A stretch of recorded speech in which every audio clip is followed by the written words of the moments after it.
What a good looking film. Uh, Seed People is such a good looking film.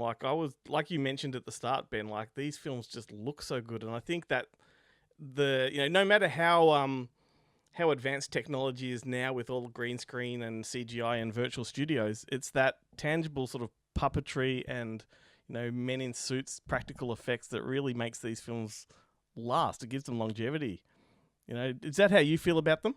Yeah, well, no, yeah, I think, I mean, for the time, if you look back at them now, I kind of think, well, geez, some of these effects, the makeup effects, and the mechanical effects don't really cut it in terms of what audiences are expecting in terms of the digital CGI and all that kind of stuff. I mean, you can do so much with CGI now, and it looks so incredible. So you can make everything.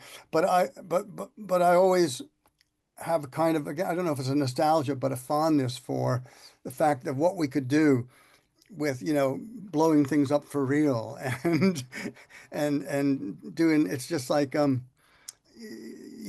stunts for real rather than trying to just sort of do it all with blue screen or green screen.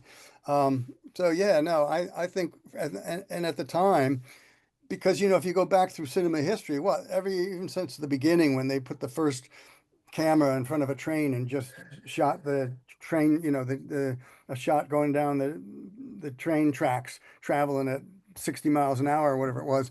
They always tried to came up with all these things. Well, let's try Vaseline on the lens.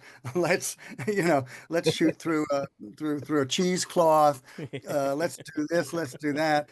And as cameras got smaller and more versatile and whatever, it was sort of a great time post 50s, from the 60s to the 70s, that because of the technology at that point, it was just getting advanced to enough where you could go and shoot more on location. And so you could move the camera more and put the camera in places more. But that was really a kind of a unique period rather than working with some huge studio camera that you needed, huge equipment just to operate and stuff.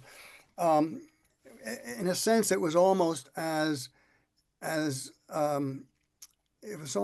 effective or as much affecting. It was almost as much of a revolution in the industry as digital was 25, 30 years later. You know what I mean?